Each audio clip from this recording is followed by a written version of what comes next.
গত 13ই December Lionel Messi এসেছিলেন যুবভারতী ক্রীড়াঙ্গনে এবং সেখানে হাজার হাজার দর্শকের মধ্যে তাকে বেশ কিছু কর্মসূচি নিয়ে সেখানে তার উপস্থিত হওয়ার কথা ছিলেন এবং সেইভাবেই সেই মর্মে উপস্থিত হয়েছিলেন লিওনেল মেসি। কিন্তু 20 মিনিট থাকার পরেই তাকে যে সামনে যেভাবে জটলা করে ঘিরে ধরেছিল এবং সেই পরিস্থিতিতে দর্শকরা একেবারে ক্ষিপ্ত হয়ে ওঠে উদ্যোক্তাদের উপর। তারপর ভাঙচুর চালানো হয় গোটা যুবভারতী ক্রীড়াঙ্গন জুড়ে এবং দর্শকদের ক্ষোভে ফেটে পড়েন। হাজার হাজার টাকার টিকিট কেটেও তারা লিওনেল মেসিকে দেখতে পারেননি এবং তারপরেই বিভিন্ন রাজনৈতিক তরজা শুরু হয়েছে এ বিষয় নিয়ে। শুধু তাই নয়, এর মধ্যে তৈরি হয়েছে ইতিমধ্যেই রাজ্যের ক্রীড়ামন্ত্রী অরূপ বিশ্বাস, তিনি পদত্যাগ করেছেন। পাশাপাশি চারজন পুলিশ আধিকারিকদের শোকজ করেছেন তদন্তকারী কমিটির আধিকারিকেরা। গতকালই পদত্যাগ করেছেন, সেই পদত্যাগপত্র গ্রহণ করেছেন মুখ্যমন্ত্রী।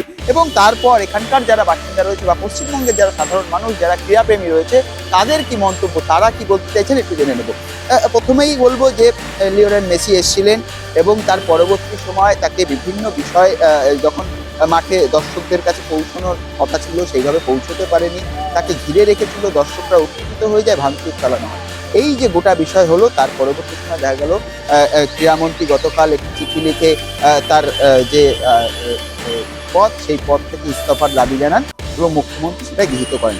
একাধিক পুলিশ অফিসারকে তদন্তকারী কমিটি তাদেরকে শোকজ করা হয়েছে 24 ঘন্টার মধ্যে, আজকে তাদেরকে জবাব দিতে হবে। সেই জায়গায় দাঁড়িয়ে এই যে তদন্ত প্রক্রিয়া এগাচ্ছে বা এই যে ক্রীড়ামন্ত্রীর যে পদত্যাগ, এটা আপনি কিভাবে দেখছেন? শুনুন, আপনি ক্রীড়ামন্ত্রীর পদত্যাগটা উল্লেখ করলেন, কিন্তু পাশাপাশি আর একটা বিষয় মাথায় রাখতে হবে। বহু সেদিনকে মেসির টাকা টিকিট কেটে যারা গ্যালারিতে ছিলেন, বহু শিক্ষিত ইয়ং ভালো ভালো ছেলেদেরকে গ্রেপ্তার করে 10 দিন 15 দিন পিছিয়ে টানা হচ্ছে। তারা গেলেন টাকা দিয়ে খেলা দেখতে, এই মেসিকে দেখতে। তারা মেসিকে দেখতে পারলেন না, এই কালপিটটা মেসিকে ঘিরে রাখলো, অথচ তাদেরকে আবার গ্রেপ্তার করা হচ্ছে। আর ক্রীড়ামন্ত্রীকে গ্রেপ্তার পদত্যাগ করে কি হবে? এসব তো আইওয়াস। ক্রীড়ামন্ত্রীকে অ্যারেস্ট করা হচ্ছিল, মূল কালপিট উনি। এসব গ্রেপ্তার আর এসব আইওয়াস হচ্ছে, 2 দিন বাদে আবার সব হয়ে যাবে। মাঝখান থেকে সারা পৃথিবীর সামনে আজকে পশ্চিমবঙ্গের মান সম্মানটা ধুলোই চলে গেল। এবং আগামী দিনের ক্ষেত্রে এই যে বারবার করে এই আমাদের রাজ্য সরকার বলে না যে বাংলা সেন্টিমেন্ট, বাংলার মাটি, বাংলার ব্যাপার, বাংলা এমন একটা ব্যাপার, বাংলা যেন একটা বিচ্ছিন্ন দ্বীপ। উনি সেই বাংলাকে বিচ্ছিন্ন দ্বীপ করে যে প্রচেষ্টা, সেই প্রচেষ্টায় উনি অনেকটা সফল হয়ে গেছেন। বাংলাদেশ পাকিস্তানে যেমন বড় ক্রীড়াবিদরা যায় না, বড় কোনো ইভেন্ট হয় না বাংলাদেশ পাকিস্তানে উগ্রবাদীদের, উগ্রপন্থীদের জন্য, আগামী দিনে পশ্চিমবঙ্গও তাই। উনি বহিরাগত বলেন, উনি ওই পশ্চিমবঙ্গের মাটিটাকে এমন একটা বিচ্ছিন্ন দ্বীপের মতো একটা উগ্রপন্থীদের ঘাঁটি করে ফেলেছেন। আগামী দিনে কোনো শিল্পী এখানে আসবে না, কারণ জানে কেকের মতন শিল্পী এলেও এখানে মৃত্যুবরণ করে পালাতে হবে, মেসির মতন খেলোয়াড় এলেও 15 মিনিটের মধ্যে বাস করতে পারবো না। এটা সারা পশ্চিমবঙ্গের সম্মান সারা পৃথিবীর কাছে ধুলোয় মিশে গেছে। এই জন্য অবিলম্বে গ্রেপ্তার করা উচিত অরূপ বিশ্বাসকে সবার আগে। একেবারে সেই জায়গায় দাঁড়িয়ে এই যে যুব সমাজ, যে সমস্ত ছেলেপেলেরা এই খেলা দেখতে গেছিলেন, তাদের একটা সময় তারা বিভিন্ন সময় দাবি করেছিলেন তারা মেসিকে দেখতে চান, মেসিকে দেখতেই মাঠে পৌঁছেছিলেন, কিন্তু মেসিকে দেখতে পারেননি। তাদেরকে ক্ষোভ তারা প্রকাশ করেছেন এবং সে কারণে তাদেরকেও গ্রেফতার করা হচ্ছে, বিভিন্ন জায়গা থেকে তাদেরকে গ্রেফতার করা হচ্ছে। এই যে গ্রেফতার করা হচ্ছে, যারা এত টাকার টিকিট কেটে মাঠে গেল, তাদের সরকারি সম্পত্তি ভাঙচুর, সরকারি কাজে বাধা, একাধিক মামলা দিয়ে তাদেরকে গ্রেফতার করা হচ্ছে। এই বিষয়টা আপনি একজন যুব সমাজের দেখুন, প্রথমে একটা কথা বলি, সেদিনকে এবং মেসি যে ভারতবর্ষে এসেছে, শুধু কলকাতা এসেছে তা নয়, ভারতবর্ষের আরও 3টে স্টেটে গিয়েছে। হায়দ্রাবাদে গিয়েছে, দিল্লিতে গিয়েছে, মুম্বাইতে গিয়েছে, সেখানেও ইভেন্ট হয়েছে। এবং একই ইভেন্ট ম্যানেজমেন্ট যে যারা অর্গানাইজ করেছিল মেসিকে, তারা পুরো ভারতবর্ষের 4টে ইভেন্টই তারাই পরিচালনা করেছে।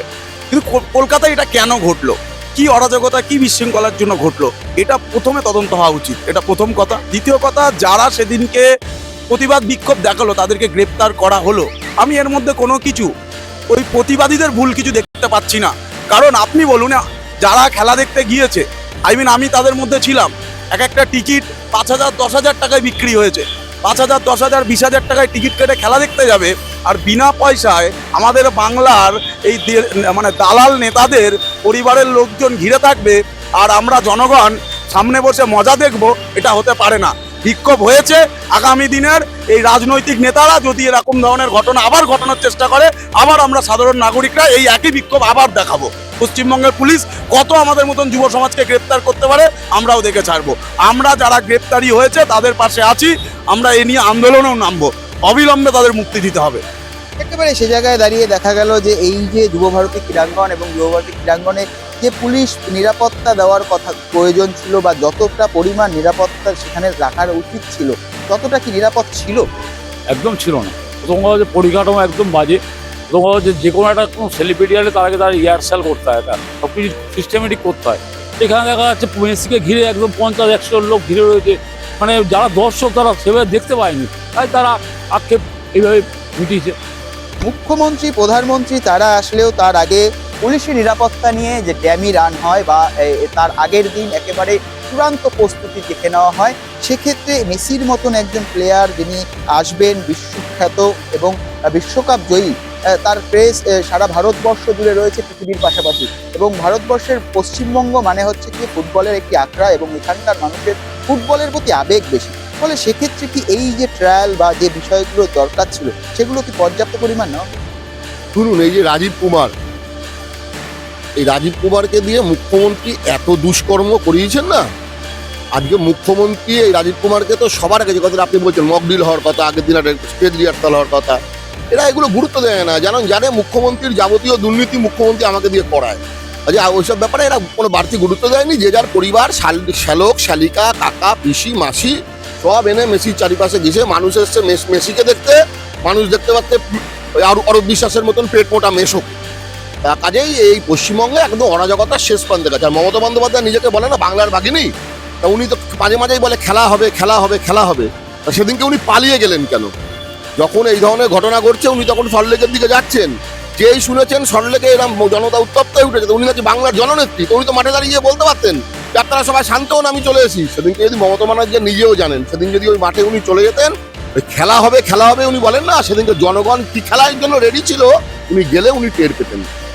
একেবারে যে তদন্ত প্রক্রিয়া চলছে ইতিমধ্যেই ক্রীড়ামন্ত্রী তিনি এই তদন্ত যাতে স্বচ্ছভাবে হয় সেক্ষেত্রে দাঁড়িয়ে পদত্যাগের তিনি দাবি করেছেন এবং সেই পদত্যাগপত্র গৃহীত হয়েছে মুখ্যমন্ত্রীর দপ্তর থেকে।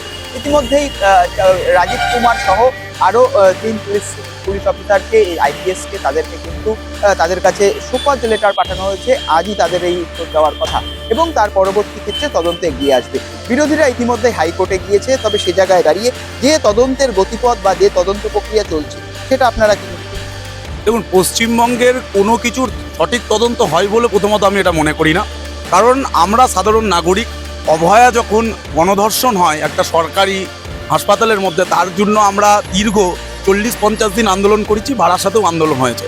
আমরা কসবা কাণ্ডে একটা আইন কলেজের মধ্যে ধর্ষণ হয়েছে, তার জন্য আন্দোলন করেছি, সেখানেও কোনো রকম বিচার পাইনি। তা যেখানে মহিলারা ধর্ষণ হওয়ার পরে বিচার পায় না, সেখানে একটা সামান্য খেলা নিয়ে যে ঘটনা, এই খেলার যে তদন্ত কমিটি, এটা একটা আইওয়াজ। তারা যেটা বলল, সম্পূর্ণ মুখ্যমন্ত্রী নিজের ভুলকে ঢাকার জন্য, ক্রীড়ামন্ত্রীর ভুলকে ঢাকার জন্য, আইন মন্ত্রীর ভুলকে ঢাকার জন্য পুরো একটা আইওয়াজ চালালো। কোনো কিছু তদন্ত হবে না। আগামী দিনে দেখবেন মেসি এসেছে, এটা হবে, আগামী দিনে রোনাল্ডো আসবে, একই ঘটনা হবে। পশ্চিমবঙ্গের বুকে ভালো কিছু হবে না দাদা। একেবারে এই তদন্তের উপর আপনার একদম ভরসা নেই। তদন্ত কোনো ভরসা বলতে বুঝি দেখে এটা আইও আছে, এ ঠিক করবে, আজ যাই হবে, তদন্ত কমিশন হবে, আবার দিয়েছে। এই তদন্তের উপর